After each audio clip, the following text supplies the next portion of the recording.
Welcome to our au2mator quick start videos. Today I want to show you how you can use au2mator self-service portal and Azure automation to self-service your IT.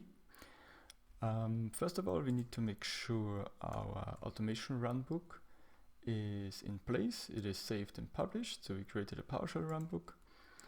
We'll take a quick look into the code.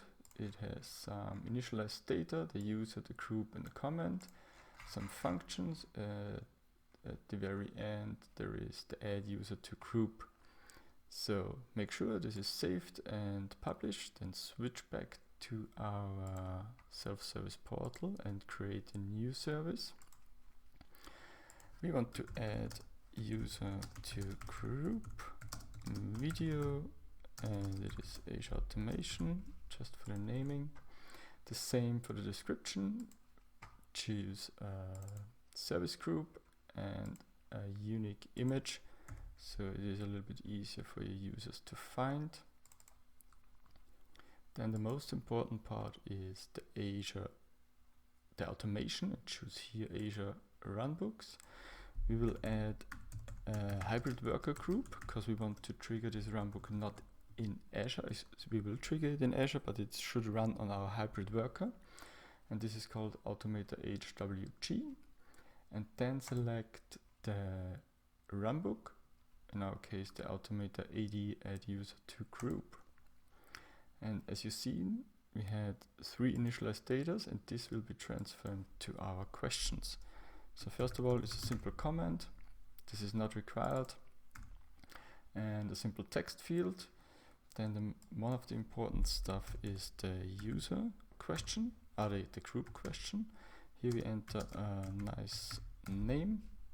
It is required, and switch to an LDAP query.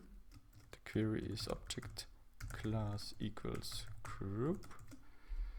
We want to see the names, quick test, and we get a list of all our groups. And the last one is the user question. So we enter a nice name. It is required, and it will also be an LDAP query. The query will be object class equals user. We want to see the name and the SAM account. The name and the SAM account name. Quick test. Object of Mr. C. Object class is user. Quick test, and we see all the users. And save the service. Now we want to start a request for myself. We are looking for our video demos, and in our case the Azure automation runbook. And now we want to select the user.